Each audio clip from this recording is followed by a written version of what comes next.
Salve galera, passando aqui rápido para deixar um recadinho a respeito da nossa loja. É uma loja de capa de celulares personalizadas, as melhores capas de celulares do universo gangster estão aqui e você que gosta desse tipo de conteúdo já dá um pulo no site para conhecer todas as nossas diversas capas que temos. A gente atende diversos modelos de celulares e também temos um preço único de R$ 39,90, então não perca tempo e já garanta a sua capa personalizada. Enviamos para todo o Brasil, então já garanta a sua. Saudações família, sejam todos muito bem-vindos ao canal. Preparem-se para mergulhar nas profundezas do submundo organizado. Hoje, vamos explorar a vida de um dos mafiosos mais infames da história dos Estados Unidos, Carlos Marcello. Nascido em uma família siciliana e criado na vibrante cidade de Nova Orleans, Marcello se tornou uma figura central na máfia, deixando uma marca sombria não só na sua cidade, mas em toda a nação. A história de Carlos Marcello é uma saga turbulenta de poder, conspirações e uma busca incessante por controle. Desde seus primeiros confrontos com a lei até suas batalhas ferozes contra o governo dos Estados Unidos, Marcello construiu um império do submundo, envolvido em tramas que vão desde o contrabando até as complexas teias políticas. Em 1951 e novamente em 1959, Carlos foi convocado a depor perante comitês do Senado, enfrentando figuras como Robert F. Kennedy. Invocando a Quinta Emenda inúmeras vezes, ele solidificou sua reputação como um dos mafiosos mais perigosos e evasivos do país. Mas o que realmente o colocou sob os holofotes foi o suposto envolvimento na queda do presidente John F. Kennedy, uma acusação que ainda ressoa nas teorias da conspiração até hoje. Se você gosta de histórias do submundo, não se esqueça de curtir, se inscrever no canal e ativar o sininho para receber todas as notificações. Eu tô deixando meu Pix junto com o link do Apoia-se e das lojas nos comentários fixados. Considerem se tornarem apoiadores. Isso é fundamental para que o canal cresça cada dia mais. Agora vamos começar essa jornada sombria e fascinante. Bora pro vídeo.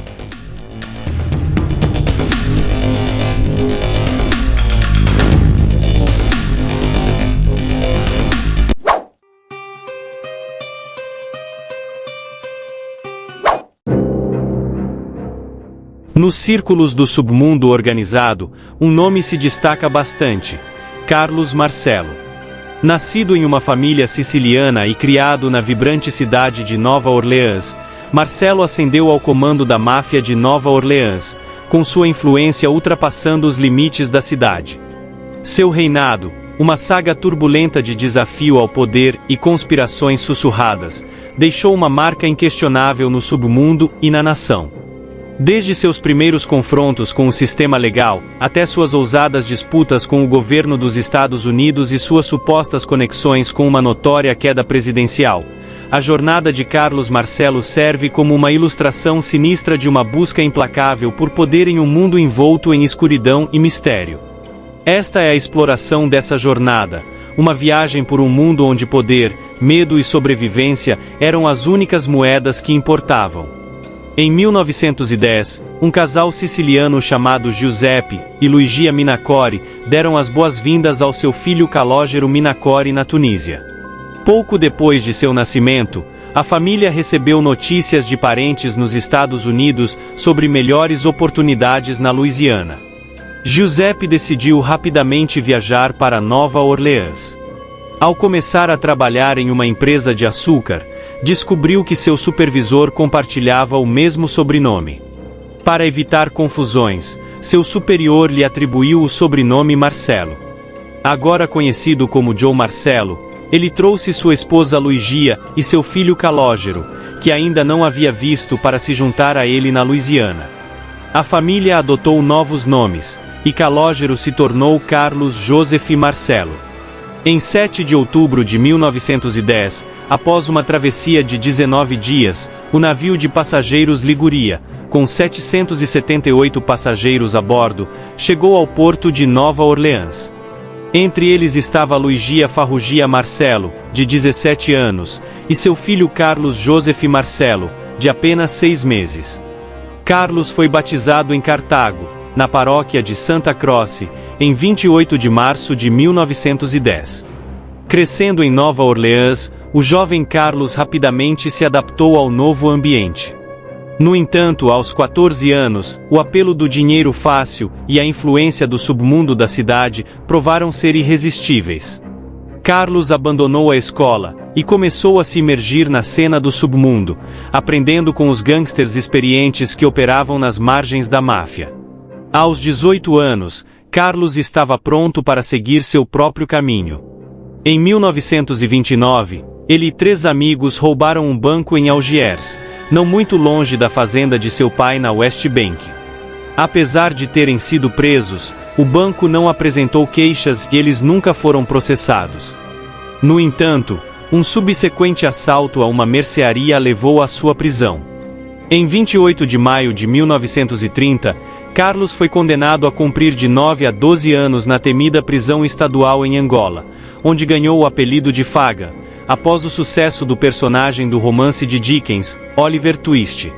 O pai de Carlos, Joe, trabalhou incansavelmente para garantir a libertação de seu filho. Após cumprir apenas 4 anos de sua sentença, Carlos saiu da prisão em 1934.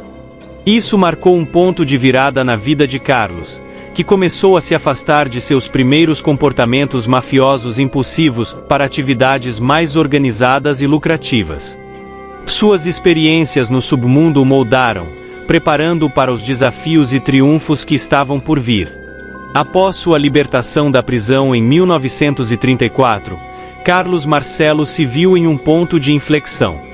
O submundo organizado havia deixado uma marca indelével em Carlos, e o apelo por riqueza era forte demais para resistir. Mas Carlos, equipado com ambição e um entendimento aguçado do cenário do submundo, começou sua ascensão dentro da família mafiosa de Nova Orleans. Ele compreendeu que precisava mudar seu comportamento impulsivo de moleque. Encerrou todos os roubos com pistolas e se envolveu em uma atividade muito mais lucrativa: o contrabando de tóxicos. Para conduzir esse tipo de negócio, ele precisava do local certo. Após economizar seus ganhos trabalhando para seu pai, Carlos comprou um bar em Gretna, uma cidade próxima a Algiers. Ele nomeou o bar de Brown Bomber em homenagem ao campeão de boxe Joe Lillis. O bar ficava em uma área muito mal falada, cheia de tóxicos e garotas da noite, e permanecia aberto até altas horas, oferecendo muito mais do que cerveja e uísque para aqueles que buscavam algo mais forte. Seu irmão Peter, que uma vez o denunciou à polícia, agora trabalhava com Carlos para conduzir esse tipo de negócio. Carlos e Peter precisavam de proteção e permissão para operar. Sabiam exatamente quem contatar para evitar batidas policiais no bar. Por volta dessa época, enquanto a queda da Bolsa de Valores de 1929 se transformava na Grande Depressão, os negócios de Carlos estavam em pleno vapor. Ele até abriu uma loja de bebidas em Algiers. Ao assumir o cargo em março de 1933, o presidente Roosevelt revogou a Lei Seca, tornando a venda de bebidas alcoólicas legal novamente. Mas na área de Nova Orleans, apenas aqueles que concordassem em cooperar com amigos dos amigos poderiam entrar no lucrativo negócio de bebidas alcoólicas. Carlos prosperou durante esse período e finalmente alcançou seu objetivo de se juntar à Cosa Nostra. A organização liderada por Sam Silver Dollar, Carola, já havia notado o sucesso de Carlos em gerenciar seus negócios há algum tempo. Frank Todaro, um dos subchefes de Carola, gostou de Carlos e trabalhou bem com ele. Eles estavam prestes a se tornar parentes. A irmã de Carlos, Mary, era a melhor amiga de uma das sobrinhas de Frank, Jacomina, que era mais conhecida como Jaqueline.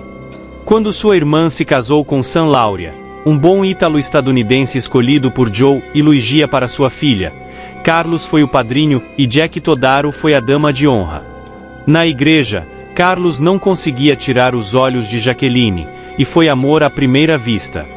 Após um breve noivado, e com a permissão não só do pai dela, mas também de seu tio, que era o chefe de Carlos, eles se tornaram marido e mulher em 6 de setembro de 1936. Como o destino quis, o chefe da máfia que tragicamente impactaria o destino de John F. Kennedy, compartilhava o primeiro nome da esposa de Carlos com o da primeira-dama. O ano em que Carlos se casou também foi o ano de sua associação com a família mafiosa Matranga. Eles foram uma das primeiras famílias mafiosas estadunidenses registradas, operando em Nova Orleans durante o final do século XIX até o início da Lei Seca em 1920. Foi talvez também por volta dessa época que Carlos se tornou um homem feito.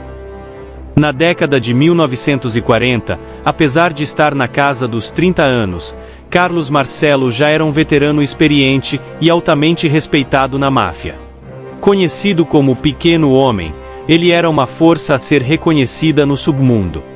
No entanto, uma mudança significativa ocorreu em 1947, quando Carola foi deportado, criando um vácuo de poder na família mafiosa de Nova Orleans. Marcelo, tendo provado sua lealdade e competência, foi escolhido como sucessor de Carola, marcando sua ascensão à posição de chefe. 15 meses após assumir a liderança da máfia da Louisiana, o FBI iniciou a vigilância de suas atividades. Seu nome apareceu pela primeira vez em um arquivo do FBI em 15 de outubro de 1948. Agora no comando da família mafiosa de Nova Orleans, Marcelo estava prestes a se tornar uma figura importante no mundo da máfia organizada. Os anos 1950 marcaram um período de consolidação para Carlos Marcelo.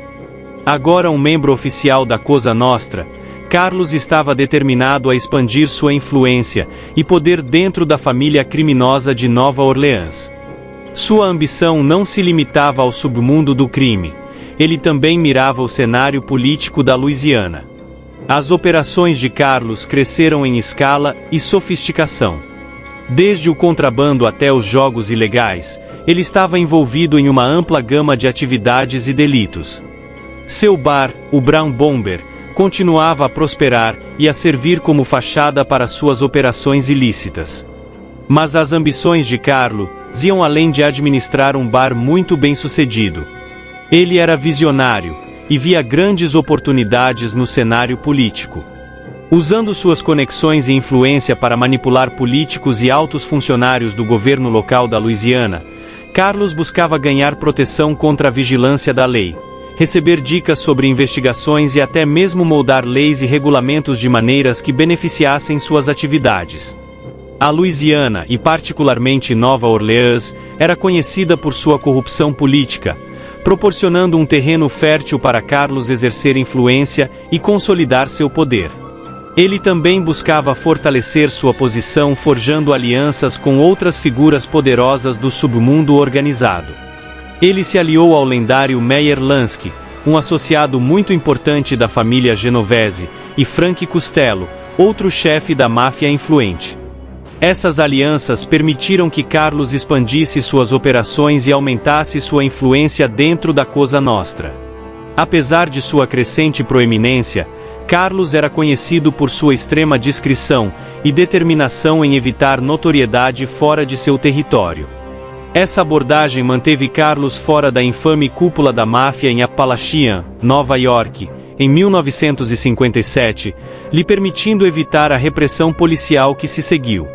Em 1963, Carlos havia se estabelecido firmemente como um dos chefes da máfia mais poderosos dos Estados Unidos. Mas os anos seguintes trariam novos desafios e controvérsias que o colocariam sob os holofotes nacionais de maneiras que ele nunca poderia ter previsto. Carlos era conhecido por sua feroz independência, proibindo mafiosos de outras famílias de visitar a Louisiana sem primeiro pedir permissão. Essa postura inflexível solidificou ainda mais seu poder e influência no submundo da máfia. No entanto, sua vida tomou um rumo inesperado em 1963, quando sua notoriedade, que estava se acumulando há anos, finalmente emergiu. Em 25 de janeiro de 1951, Carlos Marcelo apareceu perante o Comitê Farver do Senado dos Estados Unidos sobre a máfia organizada. Ele invocou a Quinta Emenda 152 vezes, levando o comitê a rotulá-lo como um dos piores mafiosos do país. Em 24 de março de 1959, Carlos novamente se viu perante o Senado dos Estados Unidos, desta vez no Comitê McClellan, investigando o submundo organizado. Atuando como conselheiro-chefe do comitê estava Robert F. Kennedy, e seu irmão, o senador John F. Kennedy, também era um membro deste comitê. Carlos novamente invocou a Quinta Emenda, se recusando a responder a qualquer pergunta sobre seu passado, associados e atividades. Esse evento marcou o início da inimizade declarada de Carlos com os Kennedys. Em 4 de abril de 1961, sob a direção do procurador-geral Robert F. Kennedy, Carlos foi apreendido durante o que ele acreditava ser uma visita rotineira das autoridades de imigração em Nova Orleans. Ele foi prontamente deportado para Guatemala. Nas 8 semanas seguintes à sua deportação, Carlos enfrentou uma série de provações que testaram sua resistência. Ao chegar na Guatemala, conseguiu se reunir com sua esposa, sua filha Florence, seu filho Joseph Jr., seu advogado Mike Maron e 2 de seus irmãos, Sammy e Vincent. Todos se hospedaram no Hotel Bilmore com esperanças de um rápido retorno aos Estados Unidos. No entanto, essas esperanças foram frustradas quando o visto de Carlos foi bruscamente negado, enquanto se preparavam para partir do aeroporto. Em vez disso, ele e seu advogado foram levados para El Salvador e deixados em um campo do exército. Posteriormente, foram transportados para San Salvador e depois para Honduras, onde foram abandonados na selva. Apesar de estar na meia-idade e despreparado para a selva, Carlos e Maron perseveraram em uma cansativa jornada de 3 dias, até chegarem ao pequeno aeroporto em Honduras. Fisicamente exaustos, eles voaram para a capital, Tegucigalpa. Maron retornou a Nova Orleans para tranquilizar a família de Carlos, enquanto Carlos seguiu para os Estados Unidos em 28 de maio. As circunstâncias de seu retorno permanecem envoltas em mistério. Carlos afirmou ter obtido um visto e voado comercialmente para Miami, mas investigações governamentais sugerem que ele pode ter sido transportado para o país a bordo de uma aeronave da República Dominicana. Isso levantou suspeitas de intervenção em alto nível, possivelmente através das conexões de Marcelo com chefes da máfia nos Estados Unidos, como seu velho amigo Santo Trafi Jr., da Flórida Ocidental. Após a chocante queda do presidente John F. Kennedy, em 22 de novembro de 1963, Carlos se viu novamente sob os holofotes nacionais. Ele enfrentou julgamento por conspiração para fraudar o governo dos Estados Unidos, obtendo um certificado de nascimento falso da Guatemala, e conspiração para obstruir o governo dos Estados Unidos no exercício de seu direito de deportar Carlos Marcelo. Alegações e teorias da conspiração começaram a surgir, sugerindo uma possível conexão entre Carlos e o trágico evento. Seus encontros anteriores com os Kennedys, juntamente com sua infame reputação, fizeram dele um suspeito em potencial aos olhos do público. As investigações sobre a queda de John F. Kennedy foram extensas e abrangentes, envolvendo várias figuras do mundo da máfia organizada. O nome de Carlos apareceu repetidamente durante essas investigações, levantando questões sobre seu possível envolvimento no complô para dar de baixa em Kennedy. Havia teorias que sugeriam que ele, junto com outros chefes da máfia e algumas autoridades estadunidenses, poderiam ter orquestrado a queda em retaliação à repressão do governo Kennedy contra o submundo organizado e as pessoas que se beneficiavam com os atos mafiosos. Uma das teorias da conspiração mais persistentes envolvia Carlos, Lee Harvey Oswald, o suposto sicário do presidente Kennedy, e Jack Ruby, o homem que deu de baixa em Oswald enquanto ele estava sob custódia policial. Lee Harvey Oswald havia morado em Nova Orleans por um período e supostamente tinha conexões com indivíduos ligados a Carlos. Ruby, um dono de boate, também alegadamente tinha conexões com o submundo organizado. A teoria sugeria que Carlos poderia ter usado essas conexões para manipular ou contratar Oswald e Ruby para realizar a queda. Outro nível das teorias da conspiração era o suposto envolvimento da máfia, incluindo Carlos, nos planos da CIA para dar de baixa no ditador cubano Fidel Castro, especialmente após a fracassada invasão da Baía dos Porcos em 1961. Carlos, juntamente com chefes da máfia como San Giancana, supostamente tinha conexões em Cuba e estaria envolvido nesses planos. Algumas teorias sugerem que os chefes da máfia se sentiram traídos quando o presidente Kennedy, apesar de supostamente aprovar os planos para dar de baixa em Castro, intensificou seus esforços para combater a máfia organizada. No entanto, essas alegações eram baseadas em grande parte em depoimentos e evidências circunstanciais. A Comissão Warren, a investigação oficial do governo sobre a queda de John F. Kennedy, não encontrou evidências credíveis para apoiar a ideia de que Lee Harvey Oswald e Ruby faziam parte de uma conspiração maior orquestrada por Carlos ou qualquer outra pessoa. O próprio Carlos negou veementemente qualquer envolvimento nessa queda, mantendo sua inocência durante as investigações. A conspiração envolvendo John F. Kennedy marcou um ponto de virada na narrativa de Carlos, lançando uma longa sombra sobre sua reputação. Apesar da falta de evidências concretas o ligando à queda, as alegações impactaram significativamente a percepção pública de Carlos, o pintando como uma figura de intriga e controvérsia nos círculos da história do submundo estadunidense.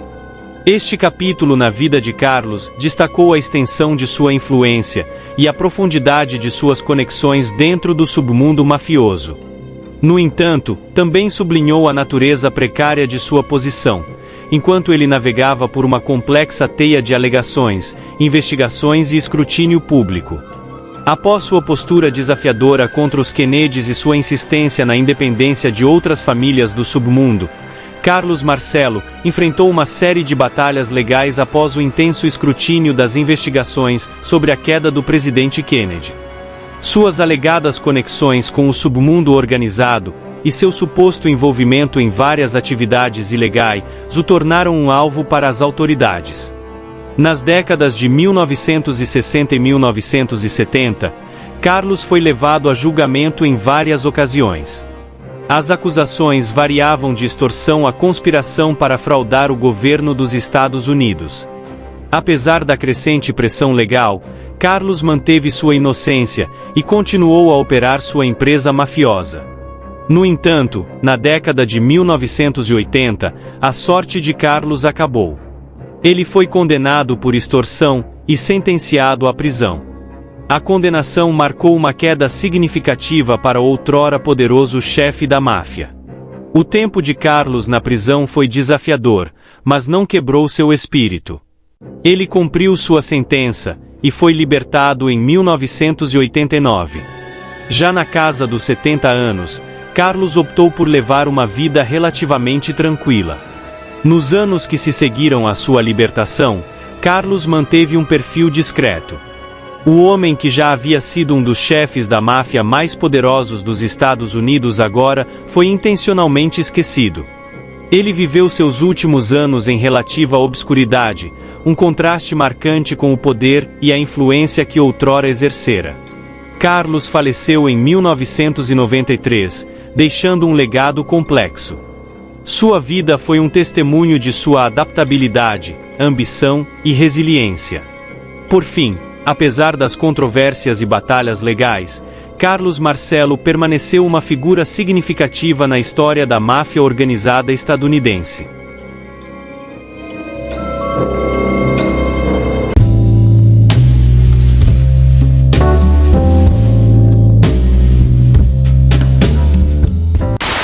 Saudações! Vamos mergulhar na vida de um dos capos mais poderosos e enigmáticos da história, Ismael Garcia.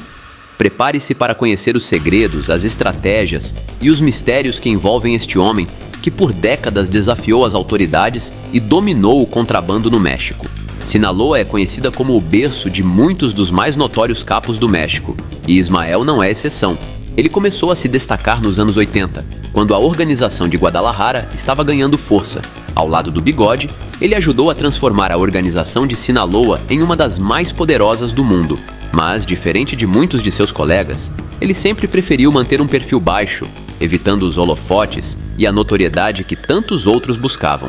O que torna a história de Ismael tão fascinante é sua habilidade em permanecer nas sombras enquanto controlava um império do submundo.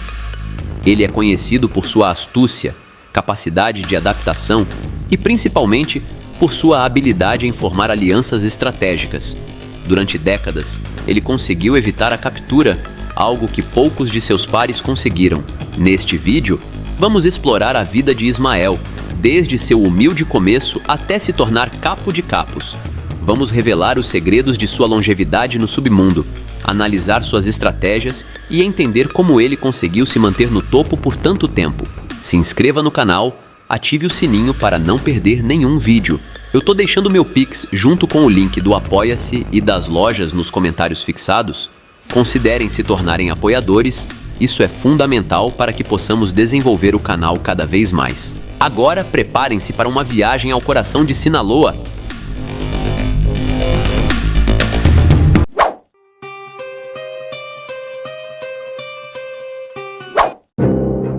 Considerado por muitos até então como o chefão mais poderoso do mundo.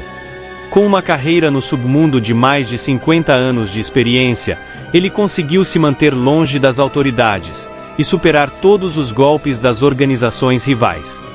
Com uma mistura de sagacidade e frieza, o Senhor do Sombreiro conseguiu se manter na ativa por mais de 5 décadas. Algo quase que inacreditável, ainda mais para quem vive nesse ramo. Dom Ismael nasceu em El Álamo, Sinaloa, em 1º de janeiro de 1948, e é conhecido por diferentes nomes. Ele vem de uma família bastante humilde, com raízes camponesas, e começou no cultivo de erva e papoula. Desde jovem, ele se envolveu com gangsters de alto perfil, como Pedro Avilés Pérez, embora Antônio Cruz Vasques tenha sido o verdadeiro mentor de Dom Ismael. Muitos asseguram que foi Cruz Vasques, e ninguém mais, quem o introduziu no ramo do contrabando quando ele ainda não tinha completado nem sequer 20 anos.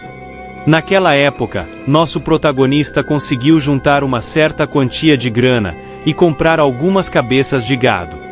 Quando entrou para o mundo do contrabando, alguns lembram de Ismael pagando seus impostos nas escrituras da Polícia Federal em 1978, durante seus primeiros anos de corrupção com autoridades.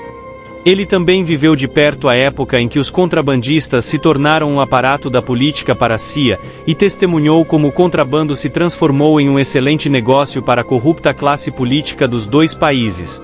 Tudo isso logo após a queda de Pedro Avilés, o Leão da Serra, que foi um dos chefões mais importantes dos anos 60 e 70. A figura de Ismael como capo começou a se consolidar entre os grupos locais de contrabando. Foi então que surgiu o primeiro grande sindicato do submundo mexicano, a Organização de Guadalajara, tendo como figuras principais Miguel Ángel Félix Gallardo, Ernesto Fonseca, Dom Neto e Rafael Caro. Ismael também esteve presente nas origens desta organização, mas em um cargo muito menor. No final dos anos 80, quando Guadalajara caiu, Dom Ismael passou a trabalhar com outro poderoso contrabandista que emergiu na organização de Juárez, Amado Carrillo, conhecido como o Senhor dos Céus. Porém, com a suposta queda de Amado durante uma cirurgia plástica mal sucedida, Ismael se tornou um dos principais líderes da organização de Sinaloa, junto com Joaquinho Bigode e Juan José Esparragosa, conhecido como Azul. Com a lenta dissolução da organização de Tijuana, nosso protagonista começou a ganhar controle das rotas de contrabando através de Sonora e Baja Califórnia, além de controlar grande parte dos embarques e da produção de heroína que ia do México para os Estados Unidos. Para legitimar os recursos provenientes de suas atividades ilícitas no cultivo e comercialização de coca e erva, Ismael adquiriu muitas terras, onde colocou seus ranchos de gado. Ele também comprou dos produtores agropecuários da região uma processadora de leite, cuja marca atual é Santa Mônica. Os ranchos Puerto Rico e El Álamo, localizados na zona sul do município de Culiacán, junto à comunidade de El Salado, são reconhecidos como áreas de máxima influência e controle do chefe, onde ele realizou várias obras de apoio à sua comunidade. Esses ranchos de Ismael eram praticamente impenetráveis. Há rumores que todos os seus acessos eram um total mistério, embora curiosamente ninguém se atrevia a pisar em seu território sem que avisassem seus homens. Os negócios mencionados anteriormente, junto com o contrabando, se desenvolveram em meio a disputas insanas e ajustes de contas entre este grupo e inimigos, como a Organização de Tijuana e outras organizações que buscavam liderar o negócio no México. O Senhor do Sombreiro sempre priorizou e procurou manter um perfil muito discreto, o que lhe permitiu permanecer praticamente intocável diante das autoridades mexicanas e estadunidenses por várias décadas. Quem o conhece de perto afirma que ele vivia sem ostentação. Investigadores relatam que ele preferia se vestir como quem trabalha na roça do que com trajes elegantes ou até mesmo militares, utilizando a simplicidade como seu maior aliado contra os oponentes. Essa maneira perspicaz de agir lhe permitiu permanecer mais de meio século no contrabando sem jamais ter sido preso. Com sua riqueza intacta, ele trabalhou com muito cuidado, sempre atento aos detalhes e sem pressa. Isso também demonstra que Ismael odeia profundamente aqueles que são ostentosos e indiscretos, especialmente se fazem negócios com ele ou para ele. Em 1999, o governo federal do México executou a primeira ação legal pública contra Dom Ismael Zambada, em uma operação com quase 100 policiais federais e militares, liderados pelo czar antitóxicos Mariano Herrán Salvati e pelo general Rafael Salgado, comandante da Terceira Região Militar. Eles cercaram e confiscaram 2 ranchos, mas apesar de terem apreendido propriedades, maquinário, imóveis, armas de fogo e 6 pessoas cujos nomes nunca foram revelados, a operação foi um fracasso retumbante, já que não chegaram nem perto de capturar Dom Ismael ou descobrir seu paradeiro.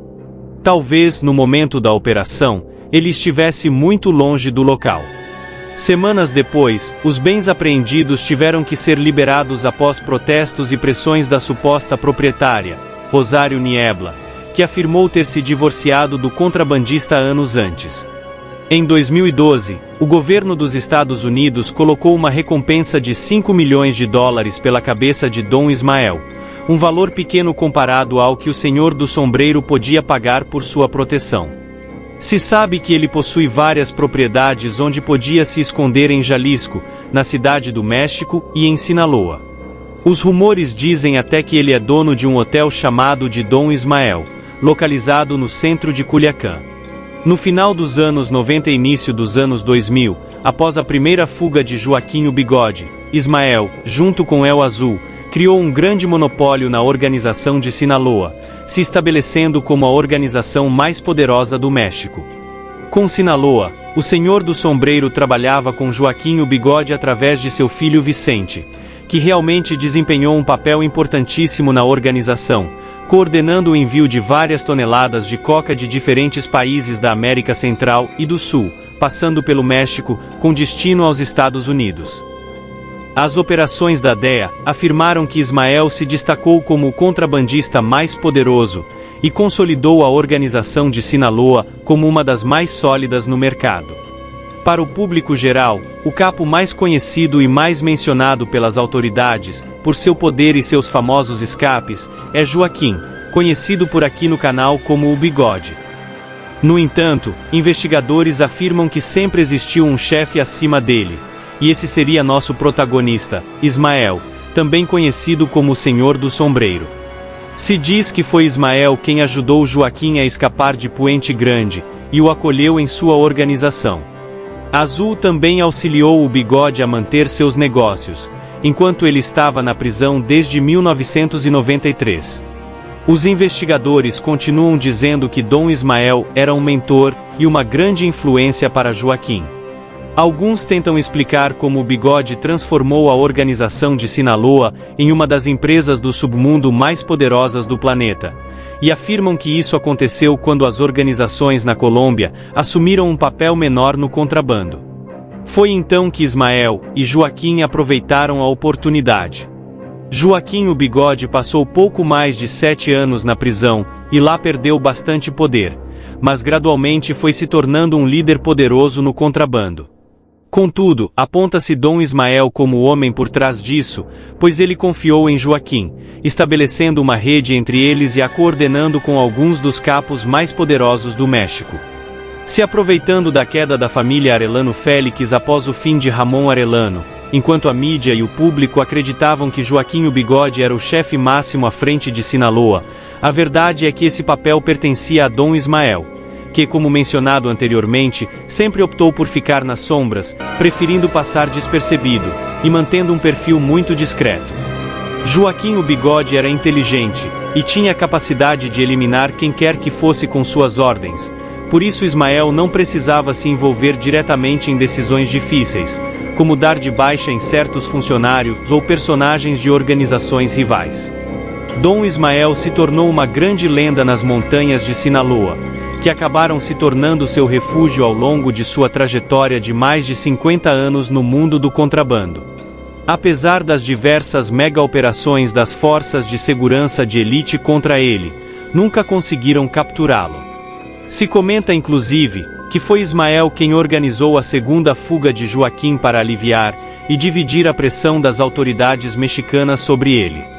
No início de 2010, Ismael fez um movimento que quebrou todos os paradigmas, ao aceitar um encontro com o jornalista Júlio Scherer Garcia, até então diretor da revista Proceso, conhecido por suas críticas ao governo. Nesse reencontro, não foram reveladas novas informações. Parecia que o interesse do chefe era enviar algumas mensagens cifradas para aqueles que tivessem a capacidade de entender. Uma dessas mensagens foi dirigida supostamente ao presidente Felipe Calderón. O chefe disse, entre outras coisas: "Se me prenderem ou acabarem comigo, nada muda." E até hoje, não apareceu nenhum traidor. Esta afirmação do Senhor do Sombreiro foi vista por alguns quase que como uma ameaça, talvez direcionada aos seus sócios que começavam a achar sua presença incômoda. Na reportagem, Ismael foi perguntado se era verdade que ele havia ajudado Joaquim o Bigode a escapar da prisão de Puente Grande. Ele respondeu que, embora fossem amigos e compadres, isso não era verdade. Acrescentou que essa era uma mentira, assim como quando inventaram que ele havia planejado um golpe contra o presidente da República, o que também desmentiu veementemente. Em 2013, o filho de Ismael, Vicente, também conhecido como Vicentilo, foi capturado em Chicago por contrabando. Embora por muitos anos tenha sido a mão direita de seu pai, Vicente se tornou um dos colaboradores-chave para a queda de Joaquim o Bigode. Foi graças a ele que o governo estadunidense conseguiu obter mais informações sobre as atividades de seu pai. Durante o julgamento de Joaquim, Vicente afirmou que seu pai gastava mais de $1 milhão mensais em subornos a políticos e comandantes policiais mexicanos. Contudo, essas declarações não afetaram muito o poder de seu pai. Pelo contrário, um ano depois desse acontecimento, quando Joaquim foi detido em fevereiro de 2014, Ismael assumiu o comando absoluto da organização de Sinaloa, embora alguns afirmem que ele sempre teve o controle, e apenas permitia que Joaquim estivesse em evidência para desviar os holofotes de si mesmo. O Senhor do Sombreiro chegou a ser apontado pela DEA como o capo mexicano número 1 do México, e o único de todos, em teoria, que tomaram o poder e que nunca foram capturados. Investigadores e especialistas comentam que a organização de Sinaloa permaneceu intacta após a detenção de Joaquim o Bigode, sem apresentar grandes problemas à organização. Durante o governo do presidente Felipe Calderón, vários inimigos de Sinaloa foram detidos, e Joaquim era protegido durante seu mandato. No final de 2012, a Sedena informou que entre 2006 e 2012, mais de 50 mil contrabandistas foram detidos, incluindo 9 chefes nacionais, um estrangeiro, 118 tenentes, 46 mil de nível menor e quase 700 estrangeiros. No entanto, nada disso reduziu o poder das organizações no México. Apesar de tudo isso, Ismael passou mais de 50 anos em sua carreira de contrabandista com absoluta frieza, eliminando qualquer tipo de possível ameaça, sejam de sócios e competidores. Em certo sentido, ele usou seu filho Vicente, que, preso, terminou por ser útil em seus negócios ao se livrar daqueles que atrapalhavam. Vicente não foi seu único filho na prisão. Serafim e Maíto Gordo também foram capturados. Mesmo assim, o Senhor do Sombreiro não parou, e continuou mais forte do que nunca, decidindo dentro de sua organização quem cai ou quem fica de pé, quando uma disputa começa e quando termina, além de determinar precisamente quando e para onde cada coisa vai. Com seu império do submundo, como mencionei anteriormente, ele construiu negócios legais que irão gerar lucros multimilionários para ele e sua família por todas as gerações. Embora Ismael tenha vivido longe das autoridades que o poderiam capturar, ele não viveu sempre escondido nas montanhas de Sinaloa, mas sim passava boas temporadas em seu chamado Reino Verde construído em Eldorado, Costa Rica, Quila e El Salado, todos localizados em Culiacán. De fato, após o julgamento de Joaquim o Bigode, fontes narraram que nosso personagem estava fortalecido e operando, sem planos de se aposentar. Em 2017, se questionou sobre a saúde do capo, e embora alguns especulassem que ele estava extremamente doente, vimos nas fotos recentes que também não é tão assim. Sobre Ismael, dizem que mesmo ele se aposentando, ele poderia continuar vivendo luxuosamente, já que possui muitos rebanhos, empresas de construção, oficinas mecânicas, postos de gasolina e hotéis em suas zonas de influência. A paixão deste chefe não era apenas encontrar novas e melhores formas de contrabandear. Ele também tinha um grande apreço pela pecuária, sendo dito que ama tudo relacionado ao gado. Segundo pessoas que conheceram o capo, Ismael sempre fala com orgulho de suas milhares de cabeças de gado, que são úteis tanto para a carne quanto para a produção de leite e seus derivados. Embora o governo dos Estados Unidos tenha identificado várias de suas empresas pecuárias, nunca conseguiu confiscar nada. Na verdade, ele trabalhava legalmente no México há tanto tempo que chegou a receber subsídios do governo. Apesar de ser um capo que tinha poder suficiente para decidir quem vive ou não, ele sempre foi um homem de negócios que se relacionava com importantes empresários e fazendeiros. As acusações que ele enfrenta nos Estados Unidos parecem não o incomodar muito. Mesmo enquanto estava sendo um dos homens mais procurados pelos governos dos Estados Unidos e do México, a chave de Ismael para se esconder das autoridades durante décadas, segundo múltiplos testemunhos de analistas e pessoas próximas a ele, era se refugiar nos montes do Triângulo Dourado, que se situam nos limites de Chihuahua, Durango e Sinaloa. Esses lugares eram o seu habitat natural, onde ele estava acostumado a se movimentar. Durante anos, relatórios oficiais e reportagens indicaram essas comunidades como os principais refúgios do capo, resultando em diversos operativos.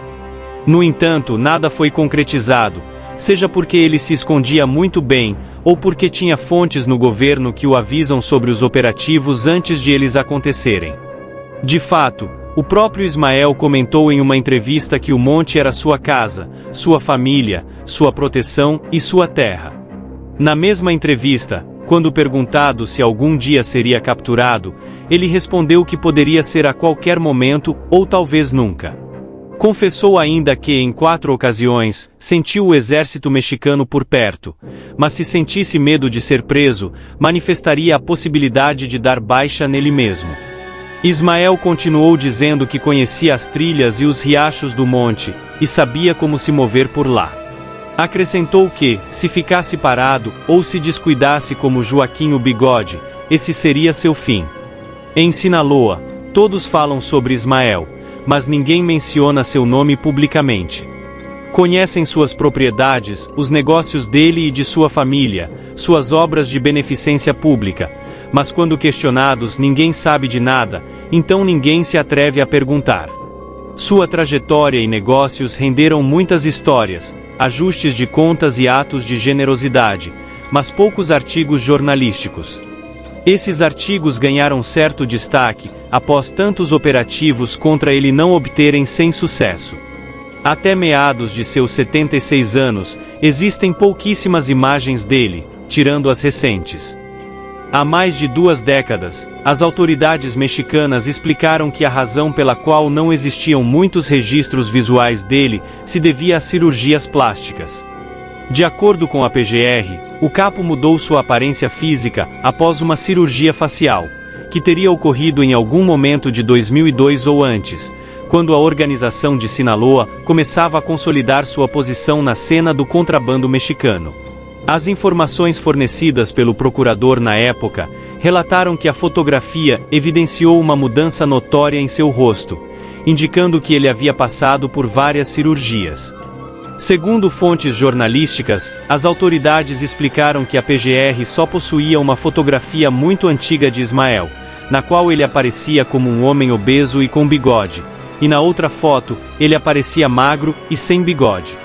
Essa tal imagem foi obtida após a PGR capturar membros de uma célula infiltrada em várias corporações e instituições públicas, que vendiam informações sensíveis e de inteligência sobre as organizações de contrabando.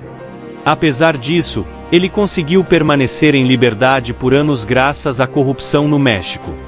Em 2008, foram divulgadas as primeiras imagens de Ismael, ao mostrando como um homem robusto, com um rosto um pouco largo e um espesso bigode negro. No julgamento de Joaquim o Bigode, em 2018, a defesa do capo alegou que Ismael havia passado décadas evadindo a justiça através de subornos a funcionários públicos, embora isso não tenha sido comprovado. No entanto, em 2023, Ismael ainda estava na lista dos 10 mais procurados. Em 2024, o governo dos Estados Unidos apresentou novas acusações contra o Senhor do Sombreiro. O Tribunal do Distrito Leste de Nova York fez uma acusação pública contra o líder máximo da organização de Sinaloa por fabricação e distribuição do Fenta, um tóxico que está inundando os Estados Unidos e gerando uma crise em várias cidades estadunidenses. Com esse suposto acordo, acredito que os Estados Unidos jogaram suas últimas cartas para conquistar informações muito valiosas sobre membros do alto escalão mexicano que estiveram e estão envolvidos na cena do contrabando desde o século passado. Em sua trajetória no submundo, Ismael já havia sido acusado de diversos delitos como conspiração para quedas, lavagem de dinheiro e diversos atos relacionados ao contrabando. Por fim, seguimos acompanhando esse caso que, de fato, surpreendeu a todos nós jornalistas e historiadores do submundo.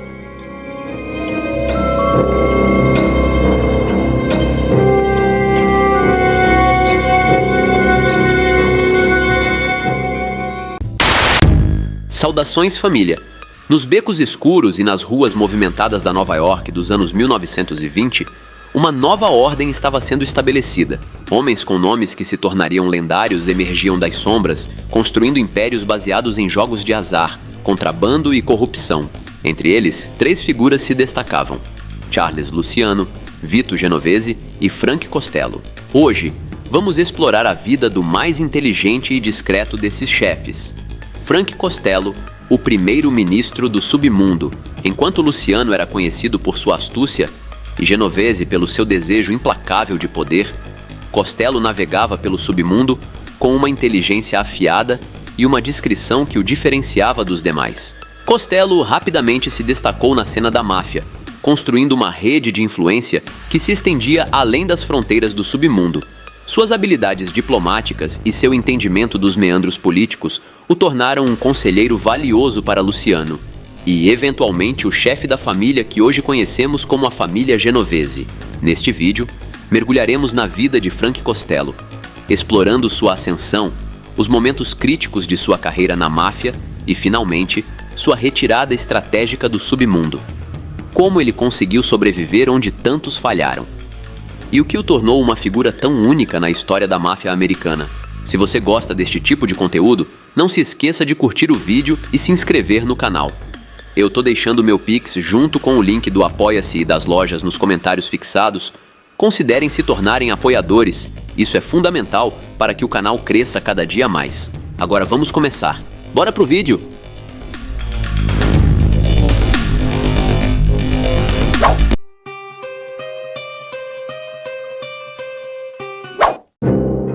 O homem conhecido na história como Frank Costello nasceu em 26 de janeiro de 1891, como Francesco Castiglia em La Roppelle, uma pequena cidade no topo de uma colina perto de Cassano ao Ionio, na região da Calábria, no sul da Itália. Localizada no canto noroeste do Golfo de Taranto, entre a Bota e o Salto da Península. Como veremos, o nome Frank Costello foi adotado muitos anos depois, quando já estava em Nova York. O pai de Francesco, Dom Luigi Castiglia, era um agricultor pobre de 45 anos quando Francesco nasceu. Mesmo para os padrões de pobreza devastadora que caracterizavam o sul da Itália na segunda metade do século XIX, ele era um homem de poucos recursos, e a família frequentemente passava sem muitas das necessidades básicas da vida. A mãe de Francesco era Maria, uma mulher que trabalhava ocasionalmente como parteira para tentar ganhar dinheiro extra para a família, que era numerosa. Francesco foi o sexto filho de Luigi e Maria. Ao nascer, já tinha 4 irmãs mais velhas e um irmão chamado Eduardo, que aos 5 anos de idade, passava mais tempo ajudando o pai na fazenda do que frequentando a escola. Não eram apenas os Castiglia que eram pobres, praticamente todas as outras famílias na Calábria também estavam nessa situação na época. E essa pobreza se replicava em toda a Itália em graus variados, numa era de migração em massa da Europa para as Américas, quando a introdução da medicina moderna e outras inovações fez a população crescer rapidamente. A diáspora italiana era um fenômeno à parte. Cerca de 15 milhões de pessoas deixaram a península no meio século, entre a unificação italiana, em 1861, e o início da Primeira Disputa Mundial, em 1914. O nascimento de Francesco aumentou o número de filhos para 6, e isso parece ter sido o incentivo para Luigi Castiglia juntar-se à imigração. Ele partiu para os Estados Unidos em 1893. Como muitas dessas famílias migrantes da Itália, não partiram todos de uma vez. Luigi foi com Eduardo e 2 das filhas, enquanto Maria ficou para trás com as outras 2 filhas e o pequeno Francesco. Quando chegaram em Nova York, ponto de entrada para tantos italianos nos Estados Unidos, Luigi ficou com parentes e trabalhou, mas ainda assim levou 2 anos para juntar dinheiro suficiente para enviar 2 passagens de navio a vapor para Maria na Itália. Com essas passagens, ela partiu com uma das filhas e Francesco, que viajou de graça por ainda ser muito pequeno. Uma filha ficou para trás com parentes. Nova York, a família quase completamente reunida viveu em um prédio de 3 andares na rua 236 com a 108 em leste do Harlem, numa época antes da grande migração transformar completamente o Harlem em uma área predominantemente afro-estadunidense de Nova York. Nos anos 1890, esse era um microcosmo da Itália, onde era mais provável ouvir italiano do que inglês. Aqui, os Castiglia sobreviviam com Luigi, que abriu uma pequena mercearia que vendia o básico: leite, farinha, pão, ovos. Nada sofisticado, eles ganhavam apenas o suficiente para colocar comida na mesa. Mas Francesco e Eduardo complementavam a renda roubando carrocinhas nas ruas. Pessoas que o conheceram décadas depois contaram como Frank odiava quando alguém pegava a comida do prato em que ele estava comendo. Isso era uma herança de seus primeiros anos, quando nada era fácil e sua família frequentemente passava fome. Francesco também começou a frequentar a escola à tarde. Atrasado por não saber inglês quando chegou à América, ele não gostava da escola quando finalmente começou, e ele e Eduardo logo se interessaram muito mais em cabular aula para organizar jogos de dados com outras crianças em leste do Harlem. Enquanto isso, ele passou a desprezar a pobreza da família, confessando mais tarde a um psiquiatra que odiava seu pai. Ele não conseguia entender por que seu pai simplesmente aceitou a pobreza em que nascerá. Havia, claro, uma alternativa para quem não queria viver na miséria, tanto no velho país quanto em Nova York. Sindicatos do submundo como a máfia siciliana ou a Cosa Nostra, como são conhecidos, e a 'Ndrangheta remontam ao século XVIII na Itália, surgindo através de seus esforços para roubar e minar a monarquia Bourbon e as elites que a cercavam no reino de Nápoles. Frequentemente no século XIX, essas organizações se concentravam em controlar o comércio de culturas de rendimento, como limões, em toda a Sicília e no sul da Itália. Essas organizações logo surgiram nos Estados Unidos, à medida que a comunidade de imigrantes crescia em tamanho a partir da década de 1860. Jornais relataram sobre mafiosos sicilianos operando em Nova Orleans já em 1869, mas o submundo em muitas cidades estadunidenses era frequentemente controlado por gangues irlandesas durante grande parte da segunda metade do século XIX. Os irlandeses começaram a chegar em grande número aos Estados Unidos em extrema pobreza, já na década de 1830, lhes dando uma vantagem sobre as comunidades italianas. No entanto, na época em que Francesco estava crescendo, na década de 1900, mafiosos e gangues italianos estavam se tornando jogadores significativos no submundo de Nova York, às vezes em competição direta, e outras vezes trabalhando ao lado de gangues irlandesas estadunidenses e gangues de judeus estadunidenses, que haviam deixado o Império Russo em grande número no final do século XIX e início do século XX para escapar do crescente antissemitismo na Europa Oriental e das fomes regulares por lá. Francesco, que agora era chamado geralmente de Frank ou Frank, à medida que seu nome era divulgado por muitas pessoas em Nova York, ele entrou no mundo da máfia desde sua adolescência. Como muitos outros que hoje são nomes conhecidos na história da máfia italiana, ele fez isso gradualmente. Quando deixou a escola como adolescente, conseguiu um emprego em uma fábrica de pianos. Logo desistiu, desgostoso por carregar pianos por grandes escadas nos prédios em Nova York numa época em que regras de saúde e segurança não existiam, e o termo trabalho árduo significava exatamente isso. Em vez disso, voltou ao submundo de pequeno porte, focando por um tempo em arrombar máquinas de venda automática no Last Side e esvaziá-las das moedas que havia dentro. Suas atividades obscuras escalaram a partir daí. Em abril de 1908, foi preso pela primeira vez após ele e outros roubarem $17 de um comerciante de carvão na Avenida Washington, operação durante a qual Costello acertou o homem no globo.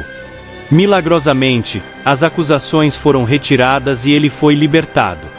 O mesmo aconteceu quando foi preso novamente em 1912, por roubar aproximadamente $2.000 em joias e outros objetos de valor de uma mulher perto da casa de sua família. Talvez ele tenha escapado da punição nesta segunda ocasião, porque o juiz não percebeu que ele já havia comparecido ao tribunal em 1908. Em 1912, Frank estava escrevendo seu nome como Castello ou Costello, e o juiz pode não ter percebido que era a mesma pessoa. De fato, a decisão de Frank de começar a usar esse nome parece ter começado quando ele o utilizou como um apelido mafioso no início dos anos 1910, e se tornou um nome que realmente grudou nele, e ele seria conhecido por esse nome para sempre. A metade da década de 1910 foi talvez a mais formativa para Costello. Ele e seu irmão evoluíram no submundo de baixo nível por volta de 1914, para atuar como intermediários nos portos de Nova York, forçando pessoas que queriam um dia de trabalho precário como estivadores a pagar-lhes uma taxa de corretagem. O supervisor então os escolheria entre os indivíduos que haviam aparecido naquele dia. Ao mesmo tempo, ele conheceu Laurie Gingerman, irmã de um amigo, e uma mulher conhecida por todos como Bob. Um relacionamento logo começou, e em setembro de 1914, eles se casaram. Ela provavelmente tinha apenas 15 anos na época, embora tenha declarado ter 19 na licença de casamento. Após o casamento, Costello conseguiu um apartamento para eles no Harlem Ocidental, e continuou a tentar ascender no submundo de Nova York. Mas a felicidade conjugal foi logo interrompida.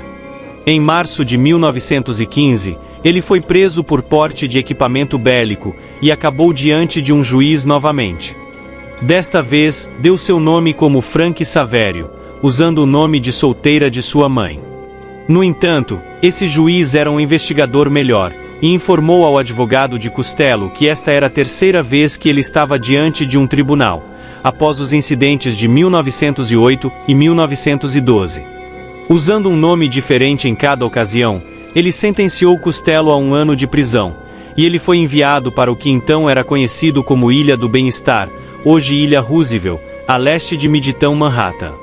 Libertado da prisão em 1916, após cumprir 11 meses, quase imediatamente, ele voltou à vida de delitos menores e permaneceu nesse nível durante grande parte da década de 1910. Por exemplo, em maio de 1919, Foi preso com outros 2 por roubar $100 de um homem chamado Peter Moreio em um parque no Queens. Ele escapou dessa vez sem uma sentença e se envolveu brevemente em uma mania de jogo chamado quadro perfurado, que logo perdeu popularidade.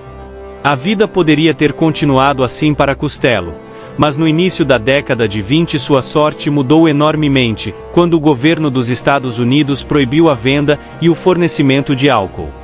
Da noite para o dia, ele e centenas de outros pequenos mafiosos em Nova York começaram a montar operações para produzir, transportar e fornecer álcool ilegal para bares clandestinos em toda Nova York e na área triestatal. Ele logo começou a se associar com outros jovens gangsters que se tornariam algumas das figuras mais importantes do submundo estadunidense da metade do século XX.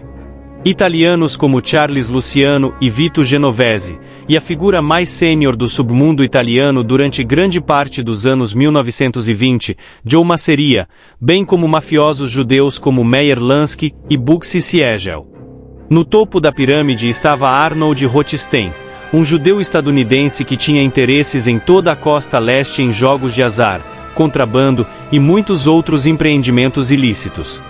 Frank e seu irmão começaram a trabalhar com Rothstein no início dos anos 1920, usando algum capital que ele lhes forneceu para montar sua própria operação de contrabando de álcool, e em seguida, lhe pagando uma parte dos lucros. Nos primeiros dias da lei seca, isso era facilmente feito. Havia enormes depósitos do governo onde o álcool era armazenado, ou por ter sido confiscado, ou para fornecimento a farmácias e médicos, já que o álcool ainda podia ser vendido para fins medicinais. Subornos podiam ser facilmente pagos para obter acesso a esse álcool do governo. Mais tarde, à medida que os depósitos se esvaziavam, os Costellos e figuras como Luciano, Genovese e Lansky tiveram que recorrer a outras fontes. Em meados da década de 20, estavam envolvidos na recepção de grandes carregamentos de álcool que chegavam em barcos ao longo da costa de Jersey, em uma região que ficou conhecida como Rum Row, longe dos olhos vigilantes da polícia de Nova York. Carregamentos também eram trazidos do Canadá a partir de meados da mesma década. A operação era tão sofisticada que havia uma espécie de bolsa de trocas na pequena Itália, um tipo de sede onde alguém como Costello, que tinha uísque em excesso, por exemplo, mas não tinha rum suficiente para seus clientes, podia trocar diferentes tipos de bebidas alcoólicas com outra pessoa. Esta bolsa de trocas e muitos outros locais em torno de Nova York também se tornaram ambientes sociais nos quais as gangues e quadrilhas italianas, irlandesas e judias, que operavam isoladamente em Manhattan e na cidade antes de 1920, se uniam e coordenavam seus esforços. O submundo organizado nos Estados Unidos recebeu um grande impulso com a lei seca, e certamente foi o que fez Frank Costello. Não era tudo amigável, houveram conflitos e pequenas disputas de gangues ao longo dos anos 1920, quando um grupo invadia o que outro grupo considerava seu território ou esfera de influência. Costello esteve envolvido nesses conflitos desde cedo, e, além de forjar um grupo mais organizado de gangues em Nova York, a lei seca também transformou mafiosos de pequeno porte como Costello em sicários conhecidos por derrubarem indivíduos. As alianças eram muito necessárias, e depois de começar com Rothstein, Costello logo se ligou a Big Bill Dver, um importante contrabandista irlandês com quem começou a trabalhar em 1923, levando à suposição errada de que ele mudou seu nome para Costello nessa época para soar irlandês. A parceria Dver-Costello se tornou uma das mais bem-sucedidas em Nova York em meados da década de 1920 e logo tornou Costello enormemente rico. Registros policiais indicavam, por exemplo, que Dver provavelmente fez cerca de $10 milhões entre 1922 e 1929, o equivalente a cerca de $200 milhões em dinheiro de hoje. Se Costello fez até mesmo um quarto disso com a parceria, ele estava feito para a vida e mais um pouco. Além disso, à medida que o dinheiro de Costello se acumulava, ele começou a investir em uma ampla gama de outros negócios. Um deles foi a Costello Realty Company, que comprava terrenos no Bronx e construía casas, enquanto nas proximidades, no mesmo bairro, a Frank Costello Auto Company estava vendendo carros no final da década de 1920. Alguns empreendimentos indicavam como muitas operações mafiosas podiam ser pouco glamourosas. Por exemplo, a empresa de produtos Dainties, que Costello fundou com um velho amigo, Harry Horowitz, vendia casquinhas de sorvete de chocolate. Isso serviu ao seu propósito e ajudou a explicar ao governo estadunidense de onde vinha pelo menos parte de sua nova riqueza. Uma história sobre Costello durante esses anos que sempre intrigou as pessoas diz respeito aos seus supostos laços com Joseph Kennedy Sr., o patriarca da família política Kennedy e pai do presidente John F. Kennedy e dos senadores Robert Kennedy e Edward Kennedy. Kennedy já era um empresário notável da Nova Inglaterra quando a Lei Seca começou. Não há dúvida de que ele saiu da década de 1920 muito mais rico do que entrou, levando a fortes suspeitas de que ele estava envolvido no contrabando de álcool. Costello afirmou mais tarde que ele e Bill Dver eram associados de Kennedy, e eles não foram os únicos contrabandistas de Nova York a fazer essas alegações. Hoje em dia, os historiadores tendem a argumentar que as alegações de Kennedy são provavelmente errôneas.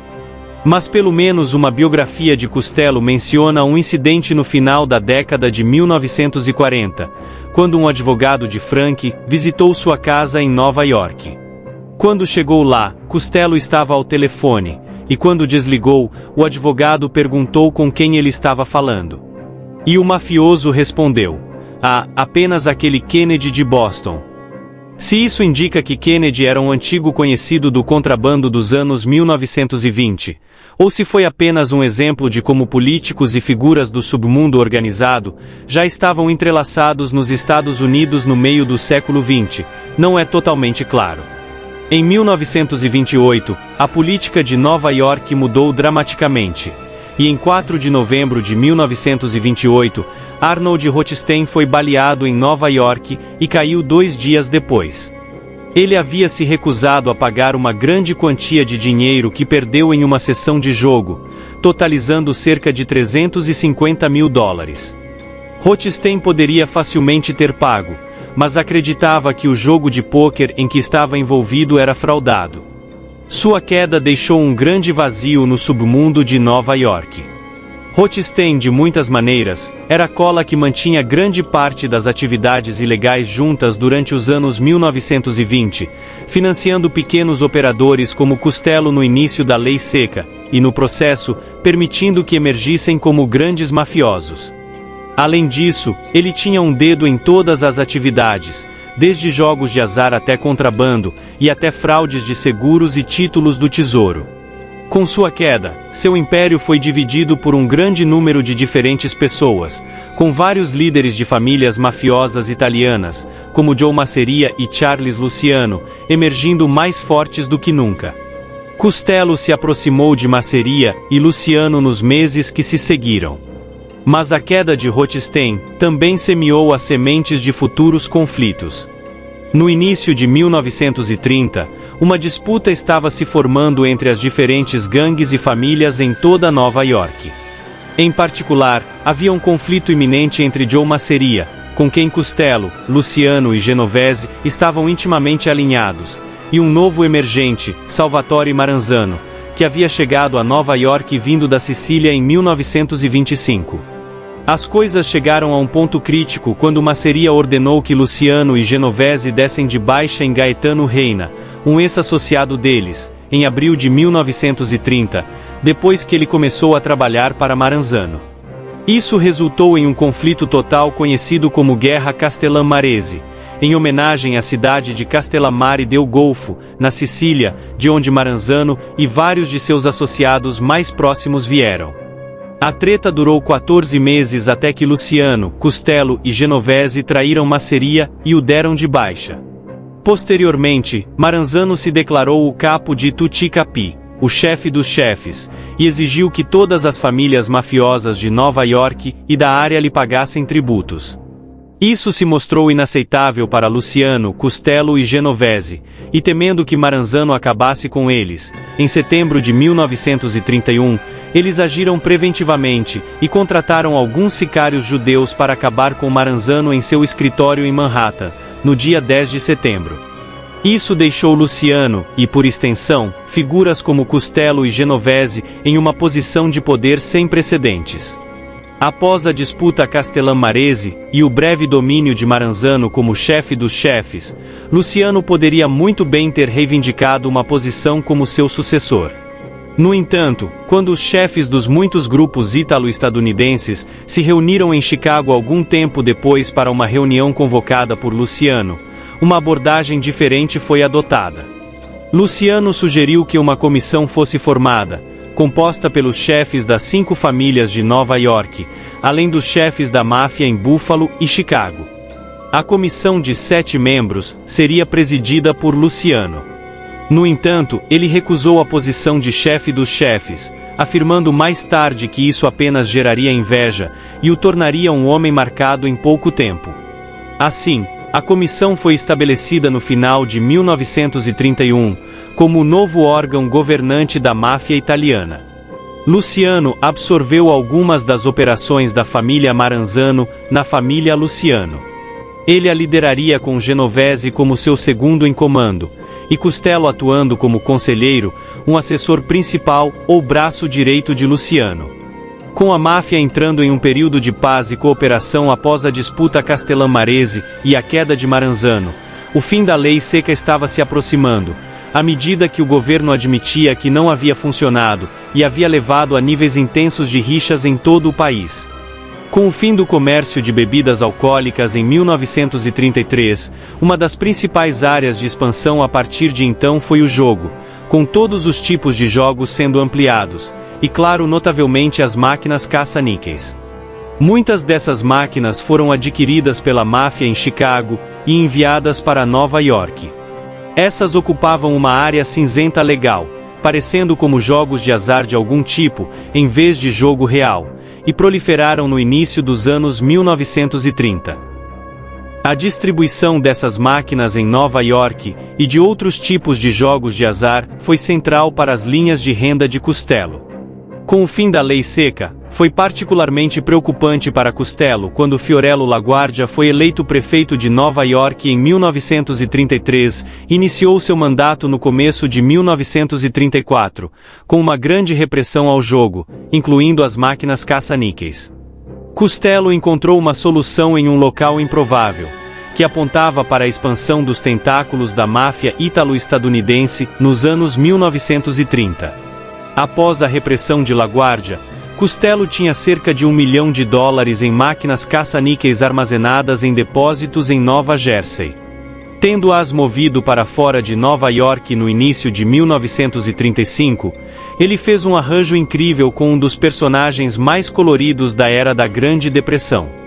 Huey Long, conhecido como Kingishi, era o político mais poderoso da Louisiana, servindo como governador entre 1928 e 1932, antes de ir para Washington como senador estadual da Louisiana.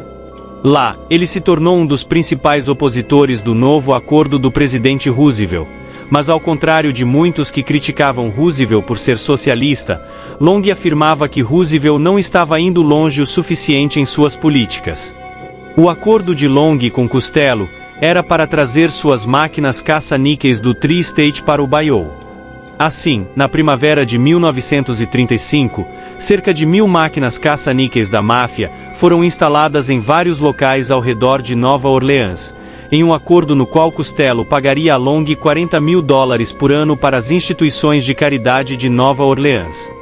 Foi um arranjo peculiar que trouxe muito dinheiro para Costello, não foi uma boa imagem para Long, um beberrão conhecido por se envolver em controvérsia, de que foi dado de baixa apenas alguns meses depois devido a uma rivalidade política amarga na Louisiana.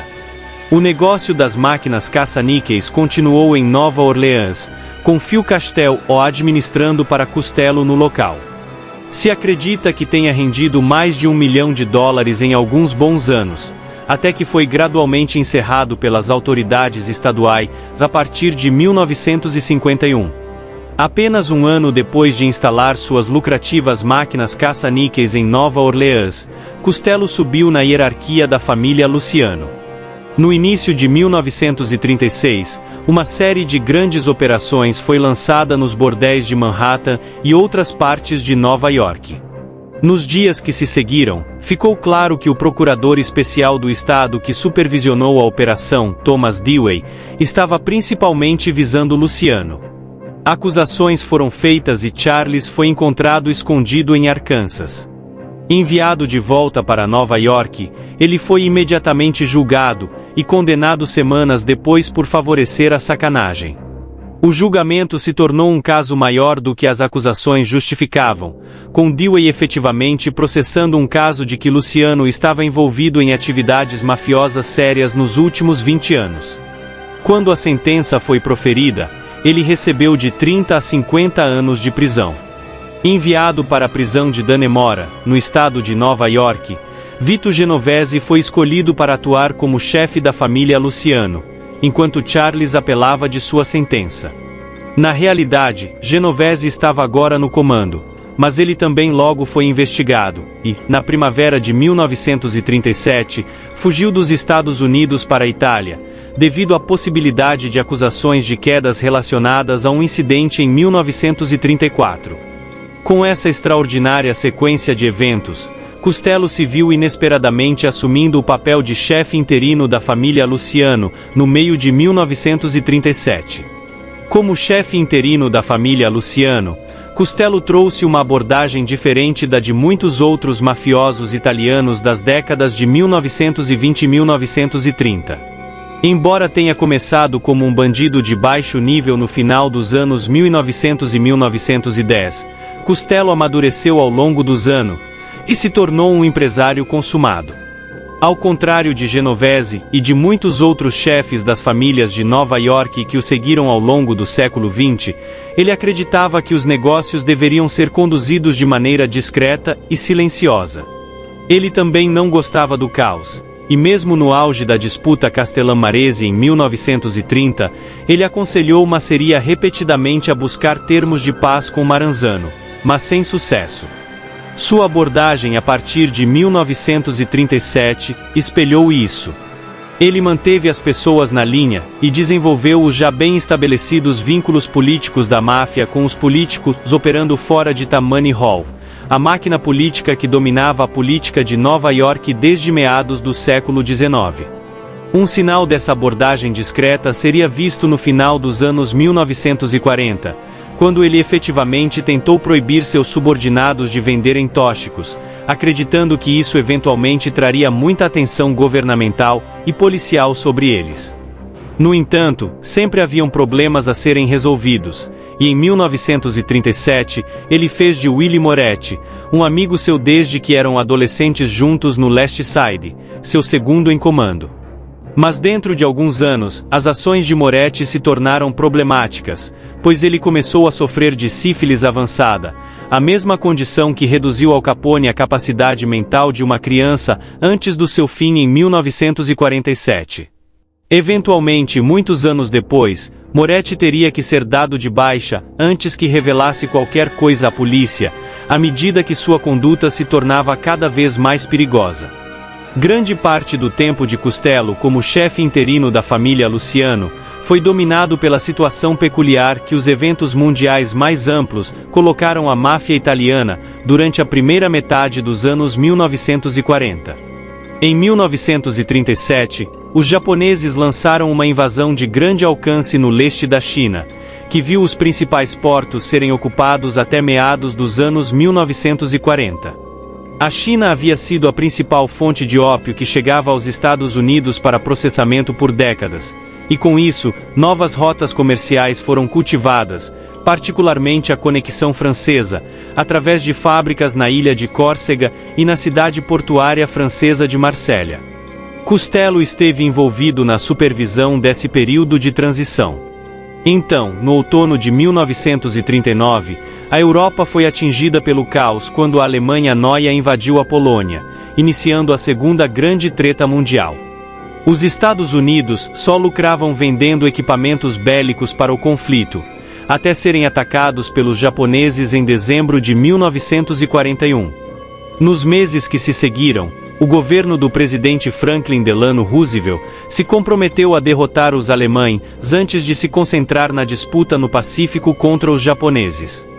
A primeira grande campanha foi lançada no norte da África, onde uma força expedicionária alemã, o Afrika Korps, estava tentando assegurar o canal de Suez da Grã-Bretanha com a ajuda de seu aliado, a Itália de Benito Mussolini.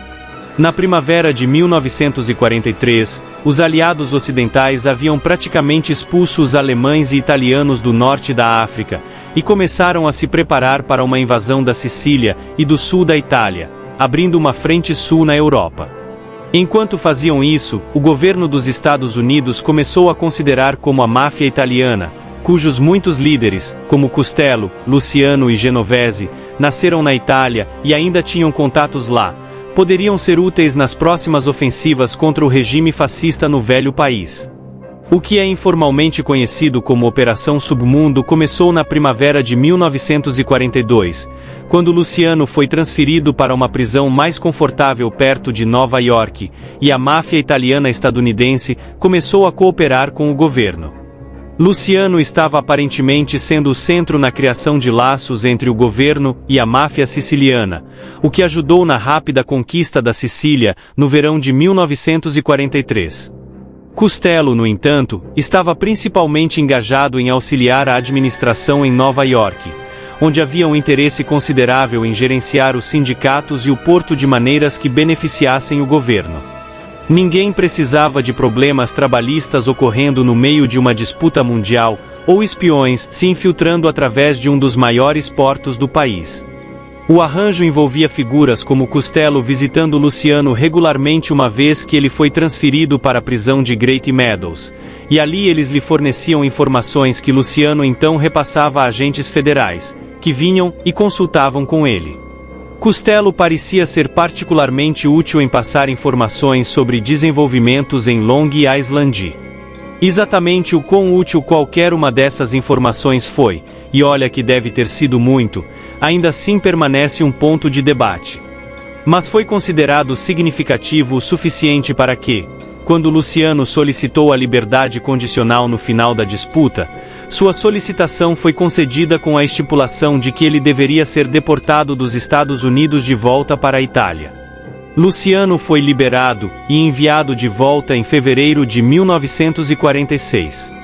Assim, embora Luciano tivesse miraculosamente escapado do sistema penal estadunidense, após cumprir apenas 9 anos de uma sentença de 30 a 50 anos, Costello permaneceu como chefe da família mais poderosa de Nova York.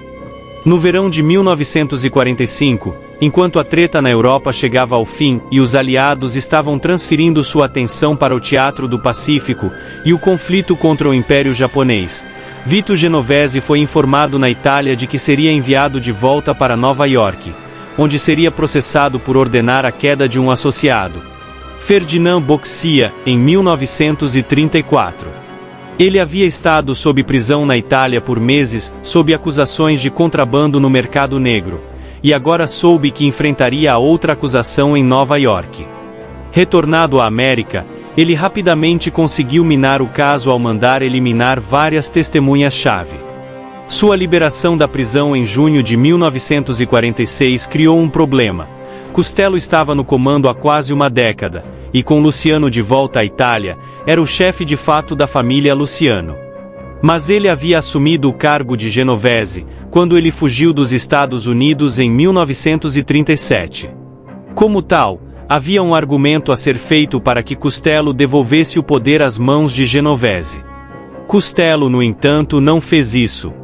Assim, embora todos pudessem estar sorridentes e mostrando boa vontade, quando Costello conduziu Genovese ao lugar de honra em uma mesa durante um jantar organizado para recebê-lo de volta aos Estados Unidos em 1946, na realidade, a próxima década seria marcada por uma rivalidade extensa entre Costello e Genovese pelo proeminente poder dentro da máfia italiana estadunidense na cidade de Nova York.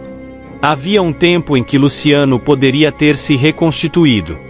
Depois de ser deportado de volta à Itália em fevereiro de 1946, Luciano rapidamente fugiu para a América do Sul e eventualmente apareceu em Havana, Cuba, em outubro daquele ano. A máfia tinha interesses muito extensos em Cuba, particularmente em jogos de azar e outros vícios. Embora Cuba fosse um país independente no papel, mas amplamente controlado pelos Estados Unidos, Luciano podia entrar legalmente no país. Ele rapidamente enviou uma convocação para que os chefes das várias famílias italianas estadunidenses de todos os Estados Unidos se encontrassem em Havana para uma reunião única dos chefes da máfia. Os associados judeus estadunidenses foram incluídos, com Meyer Lansky, um aliado muito próximo de Luciano há 30 anos, sendo central nos assuntos. Eles se reuniram em Havana no dia 22 de dezembro, e a reunião se estendeu pelo Natal de 1946. Lá, uma vasta gama de assuntos relacionados à Cosa Nostra e seus aliados nos Estados Unidos e em Cuba foram discutidos. Sabemos retrospectivamente que Genovese tentou minar Costello ao intervir em privado com Luciano para reindicá-lo como seu deputado em Nova York, mas Luciano rejeitou a ideia com raiva, e Costello permaneceria no comando. Luciano não conseguiu continuar manipulando os negócios de Cuba. Dentro de poucas semanas, as autoridades estadunidenses em Havana ficaram cientes de sua presença na cidade e começaram a pressionar o governo cubano para o extraditar. Eles eventualmente consentiram com isso, e em 1947 Luciano retornou à Itália. Ele passaria a última década e meia de sua vida vivendo lá, efetivamente removido de seu papel nos assuntos de Nova York. Um dos principais assuntos discutidos em Havana foi Bugsy Siegel, um aliado próximo de Meyer Lansky, que foi central na expansão das operações de jogo da máfia. Siegel havia sido colocado no comando do desenvolvimento do Flamingo Hotel em Las Vegas, um interesse coletivo da máfia, investido por famílias de todo o país. Mas Siegel agiu por conta própria, gerenciando mal a construção e a abertura do Flamingo e enchendo seus próprios bolsos. Como resultado do processo, Siegel foi dado de baixa meses após a reunião de Havana, depois que uma decisão coletiva foi tomada. Muito ainda precisava ser gerido. No que diz respeito a Las Vegas, Costello estava significativamente envolvido. Uma vez que as coisas se acertaram, milhões de dólares começaram a fluir, a ponto de novos hotéis e empreendimentos em Las Vegas serem planejados. A máfia estava claramente central no desenvolvimento do Tropicana Hotel, construído na década de 1950. Phil Castell, o associado da máfia que havia gerido as máquinas caça-níqueis de Costello em Nova Orleans por anos, se mudou para Las Vegas para supervisionar grande parte das atividades ao redor do Tropicana.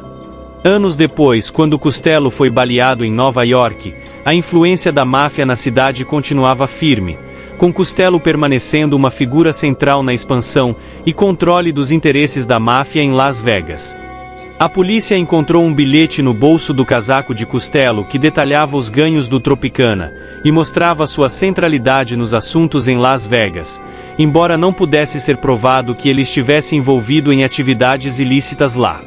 No período pós-guerra, Costello se tornou amplamente conhecido como o primeiro-ministro do submundo, refletindo sua posição como o chefe efetivo da mais poderosa das 5 famílias de Nova York e também sua natureza decididamente política. Isso refletia sua personalidade também. Ele e sua esposa, Bob, viviam um estilo de vida relativamente discreto, especialmente quando comparado com muitos outros casais mafiosos. Eles nunca tiveram filhos e passavam grande parte do tempo socializando nos fins de semana, embora de uma maneira não extravagante que atraísse atenção. Muitas vezes Costello se encontrava na companhia de pessoas fora dos círculos sociais da máfia. A proprietária do jornal Newsday em Long Island, Alicia Patterson, uma vez relatou como Costello a abordou. Um dia, no restaurante do Waldorf Astoria, ele notou que eram vizinhos e a convidou, junto com seu marido, para coquetéis em um sábado. Eles aceitaram o convite, e mais tarde notaram que não havia nada para sugerir que Costello era um senhor do submundo. Ele era um anfitrião amigável, pessoal e educado. A única coisa que talvez fosse um pouco fora do comum era quando Frank telefonou para um bookmaker e fez apostas de $3.000 em 2 jogos de beisebol e uma corrida de cavalos. Era assim que ele vivia, tipicamente fora dos holofotes e de forma muito parecida com qualquer outro rico empresário de Nova York. No final dos anos 1940, Costello se encontrou em uma situação embaraçosa e potencialmente fatalmente comprometida. Em uma versão da vida real de Tony Soprano, Costello começou a frequentar um psiquiatra da Park Ave, chamado Richard Hoffman, em 1947. Hoffman era bem conhecido. Ele se especializava em alcoolismo e tentou, sem sucesso, tratar Scott Fitzgerald, o autor de O Grande Gatsby, no meio da década de 1920. Na década de 1940, Hoffman era um convidado regular em programas de rádio e televisão, e tinha certo perfil público. Costello encontrou Hoffman por acaso um dia no Central Park, e, depois de conversarem, decidiu frequentá-lo profissionalmente para tratar de períodos de depressão que ele sofria há anos. As sessões duraram 2 anos, e o que exatamente foi discutido era necessariamente secreto. De qualquer forma, as sessões chegaram a uma conclusão abrupta em 1949, quando Hoffman revelou publicamente que Costello era seu cliente, e que ele havia recomendado que ele tratasse sua depressão se associando a uma classe social mais elevada. Foi uma revelação embaraçosa para Costello, dado o código de silêncio da máfia. Ele negou ter frequentado Hoffman, e o incidente logo foi esquecido. Ainda assim, não se pode deixar de criar questionamentos na mente de alguns de seus colegas de Nova York sobre o que ele poderia ter revelado a Hoffman durante os 2 anos. O risco de exposição, que surgira com as revelações de Hoffman em 1949, se tornou muito mais agudo em 1951, quando Costello foi convocado a comparecer perante o governo para as audiências sobre o submundo organizado nos Estados Unidos. Essas audiências eram um assunto delicado. Por um lado, figuras como Costello não queriam se incriminar ou a seus associados, mas por outro lado, não queriam ser pegos em uma mentira e enfrentar uma acusação de perjúrio. A vida inteira de Costello veio à tona, por exemplo, voltaram as acrobacias de nomes que ele havia feito anteriormente nos tribunais em sua juventude, questionando se ele já havia usado o nome de Frank Saverio. Como ele havia feito quando foi preso por posse de armas em 1915, também perguntaram a Costello como suas máquinas de caça-níqueis chegaram a vários lugares em Nova Orleans na metade dos anos 1930. Ao que Frank respondeu simplesmente que ele havia concordado em fazer doações de $40 mil por ano para instituições de caridade escolhidas por Huey Long em troca da permissão para operar. O que mais preocupava os membros da audiência eram os laços de Costello com o Tammany Hall e os políticos de Nova York. Em um momento, Costello saiu das audiências. Quando voltou algum tempo depois, foi perguntado por um dos membros do comitê se ele havia feito algo como cidadão estadunidense do qual se orgulhasse. Costello respondeu secamente que havia pagado seus impostos. Foi uma declaração que ele rapidamente se arrependeu, mas as audiências terminaram sem muitas ações concretas. No entanto, resultaram em um compromisso maior do governo e da Polícia Federal em processar membros proeminentes da máfia ítalo-estadunidense. Eles foram atrás de Costello da mesma forma que Alameda Capone havia sido atacado 20 anos antes: evasão fiscal.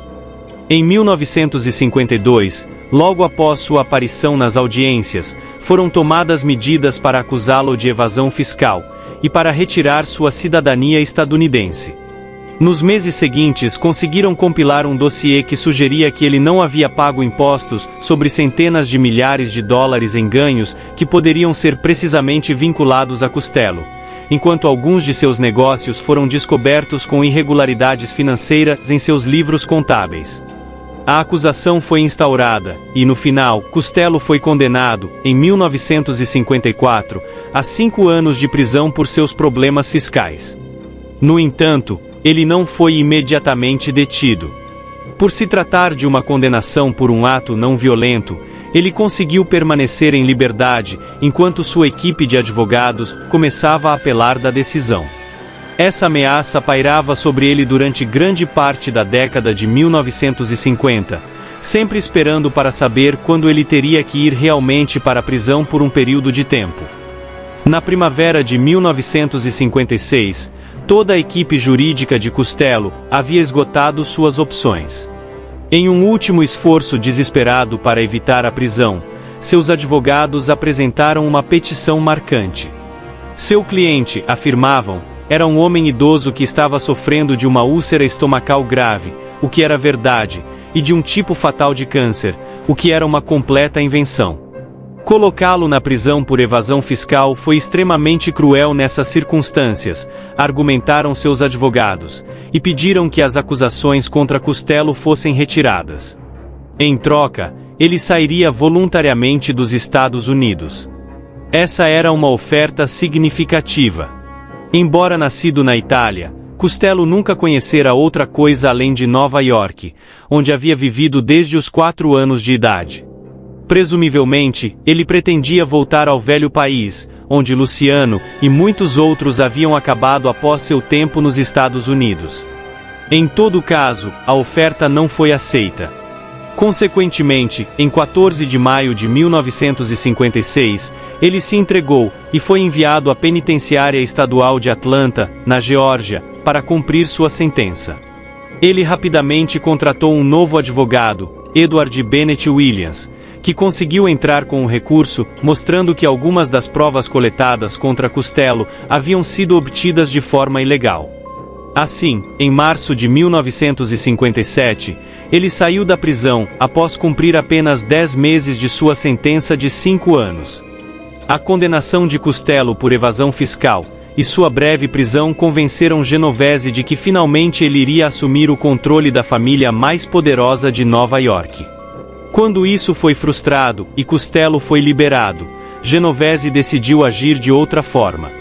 Na noite de 2 de maio de 1957, Costello estava em uma reunião social em Manhattan, quando disse a seus amigos que precisava voltar rapidamente para seu apartamento no Majestic, na Rua Oeste 72, com vista para o Central Park, para atender uma ligação de seu advogado. Por volta das 22h55, seu motorista parou do lado de fora do prédio Majestic. Sem que Costello soubesse, exatamente no mesmo momento, uma limusine parou atrás do carro de Costello. Dele saiu Vincent Gigante, um ex-boxeador transformado em associado da máfia e protegido de Genovese. Quando Costello saiu de seu carro e se dirigiu para o saguão do prédio, Gigante o abordou e disse: "Isto é para você, Frank", antes de atirar contra ele de no máximo 3 metros de distância. A bala atingiu a cabeça de Costello e ele caiu para trás. Gigante fugiu imediatamente, pensando que a tarefa estava concluída, mas ele não havia conseguido seu objetivo. A bala apenas raspou a parte do crânio de Frank ao lado da orelha direita, e ele se recuperou rapidamente. Gigante foi capturado depois que o porteiro do Majestic forneceu detalhes à polícia sobre sua aparência. O caso eventualmente foi a julgamento. No entanto, Costello se recusou a cooperar com a polícia, e, em um desenvolvimento peculiar, ele e Gigante acabaram se tornando relativamente amigáveis um com o outro. Tudo fazia parte da natureza de seus negócios. Nas semanas seguintes, Costello considerou suas opções, mesmo enquanto Genovese tentava solidificar sua posição ao deixar claro que havia agido daquela forma, porque tinha informações de que Frank na verdade havia sido liberado da prisão em troca de se tornar um informante policial. Quase certamente não havia verdade nisso. As duas opções de Costello eram claras. Ele poderia entrar em uma disputa insana com Genovese, ou poderia se afastar e curtir o restante da vida com sua esposa. E ele escolheu a segunda opção. Uma das coisas notáveis na história da máfia ítalo-estadunidense é como muitas pessoas acabaram indo pro outro mundo, ou na prisão simplesmente, porque nunca tiveram o bom senso de parar. Mesmo muito tempo depois de terem acumulado mais dinheiro do que poderiam gastar, surpreendentemente poucos se retiraram. Uma das exceções foi Johnny Torrio, o chefe de assuntos em Chicago no início dos anos 1920, que teve o bom senso de se retirar ajudando Al Capone a começar sua ascensão na Cidade dos Ventos. Costello agora imitou Torrio, e renunciou ao controle após sua tentativa de queda. Talvez isso tenha sido um truque inicial. Mas quando seu aliado Albert Anastasia, chefe da família Gambino, foi dado de baixa por ordem de Genovese em outubro, apenas alguns meses após a própria escapada de Frank, isso se tornou permanente. Genovese agora se tornou o chefe, e transformou a família Luciano na família Genovese. Mas, ele não aproveitaria por muito tempo. Em menos de 2 anos, foi condenado a 15 anos por contrabando de tóxicos e, em 1960, entrou na prisão. Ele cairia encarcerado em 1969. Embora Costello tenha se afastado da vida mafiosa de muitas maneiras em 1957, o governo federal não se afastou dele. Na noite em que Gigante quase deu de baixa em Costello ao entrar em seu prédio, Costello estava voltando para casa brevemente para atender uma ligação de seu advogado. O governo continuava a tentar enviá-lo de volta para a cadeia por evasão fiscal, coletando novas evidências o tempo todo. Independentemente do que pudessem ter ouvido sobre Costello, se afastar dos negócios não acalmou seu zelo nesse aspecto. Uma audiência final sobre o assunto foi realizada em outubro de 1958, e foi contra Costello. Assim, ele foi enviado de volta para a prisão para cumprir o resto de sua sentença. Ele fez isso em Atlanta. Portanto, por um período de mais de 1 ano, ele e Genovese foram encarcerados juntos na Geórgia. Lá, por todos os relatos, eles chegaram a uma resolução amigável de suas diferenças anteriores. Negócios eram negócios, e o conflito era coisa do passado. Costello saiu muito antes de seu antigo inimigo, com o tempo já cumprido em 1956 e início de 1957, e a influência relativamente limitada na máfia. Além do tempo reduzido por bom comportamento, ele foi libertado no início do verão de 1961. Com sua aposentadoria em pleno andamento na década de 1960, após sua liberação final da prisão, Costello se estabeleceu em uma vida bastante rotineira. Ele acordava cedo e fazia caminhadas perto do Central Park. Continuou a encontrar alguns velhos conhecidos que eram amigos reais, em vez de parceiros de negócios, regularmente, às vezes jantando fora 2 ou 3 vezes por semana. Claramente, ele não estava preocupado com a possibilidade de ficar sem dinheiro. Com toda certeza ele juntou muito dinheiro de várias maneiras ao longo dos anos, além das rendas que recebia de seus negócios legítimos. Quando ia a restaurantes, era conhecido por dar gorjetas de 50 e 100 dólares aos garçons e garçonetes.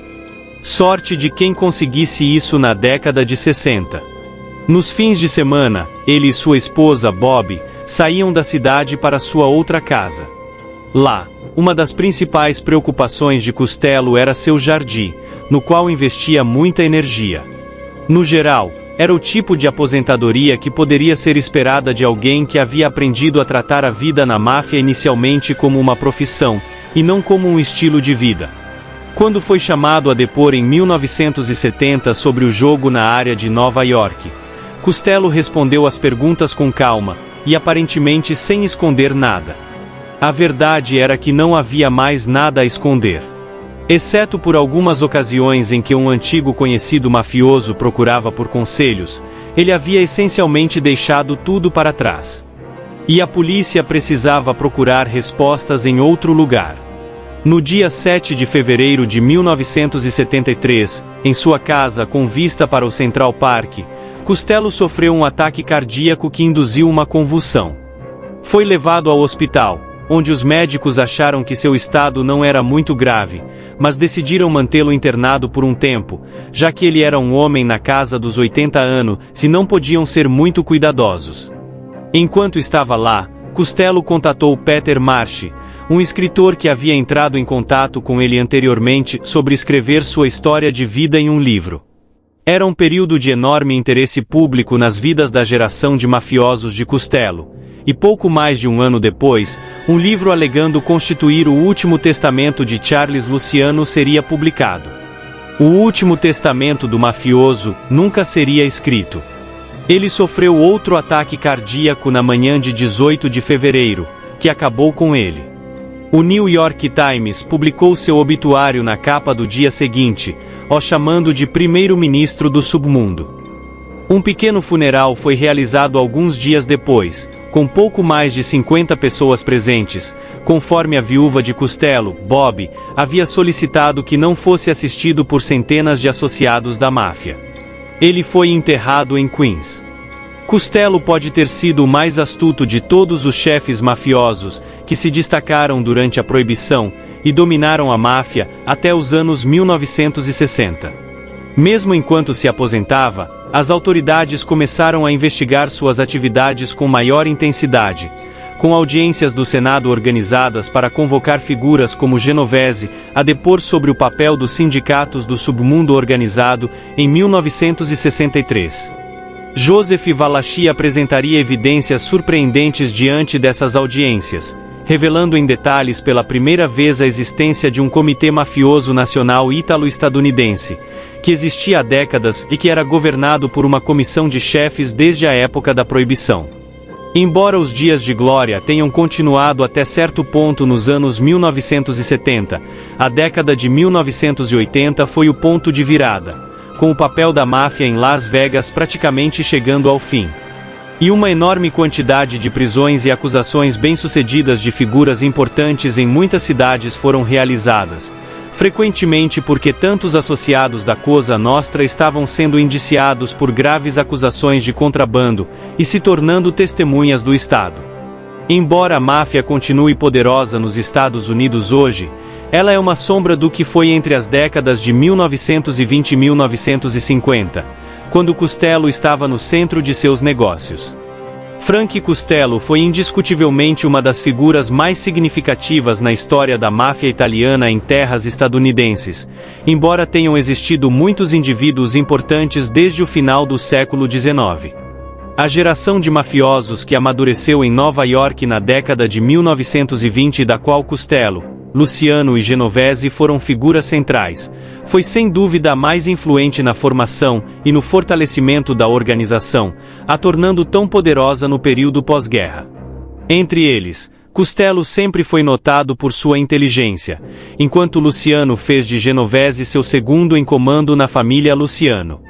Em 1931, Costello se tornou conselheiro, a quem Luciano recorria em momentos críticos. No final, sua astúcia foi comprovada pela forma como suas vidas se desenrolaram. Luciano acabou vivendo grande parte da sua vida exilado na Itália, e Genovese caiu no Kansas após passar quase a última década de sua vida na prisão. Muitos de seus outros associados terminaram em outro mundo, com a face no chão. Por fim, Costello teve uma sorte notável em 1957, quando a bala apenas relou em sua cabeça, mas, no final das contas, teve o bom senso de saber quando parar e caiu tranquilamente em Nova York na casa dos 80 anos.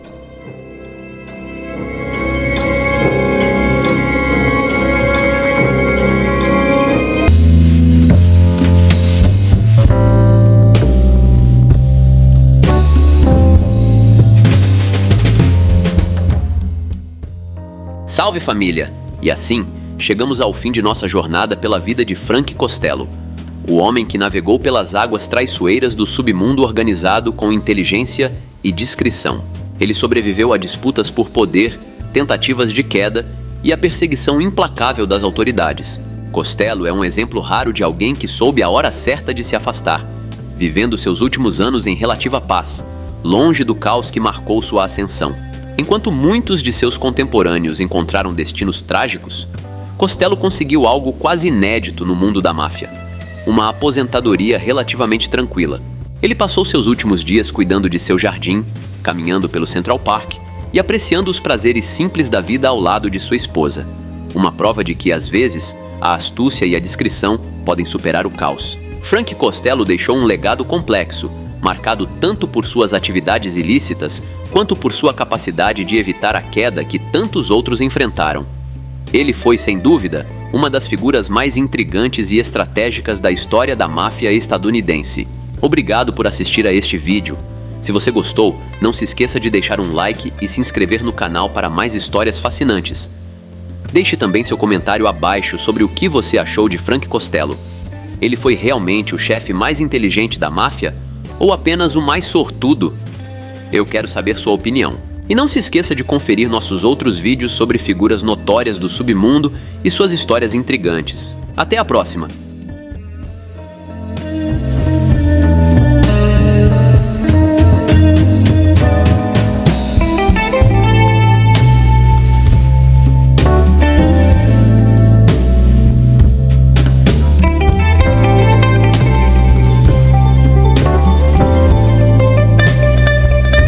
Sejam bem-vindos e bem-vindas à MV Ball Sports, sua casa para camisas de times e seleções do Brasil e do mundo. Encontre as melhores camisas dos maiores clubes e seleções. Do Real Madrid ao Paris Saint-Germain, do Brasil à Argentina, temos tudo para você torcer com orgulho. Seja na arquibancada ou no sofá, demonstre sua paixão pelo futebol com as camisas mais autênticas e estilosas. Na MV Ball Sports, você encontra um atendimento especializado e uma variedade incrível de produtos. Não perca tempo!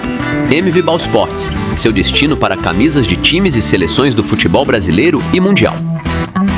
Salve família! Se você acompanha e gosta do meu trabalho, eu preciso muito da ajuda de vocês. Dá um pulo lá no Apoia-se e se torne um de nossos investigadores daqui do canal. Valeu família!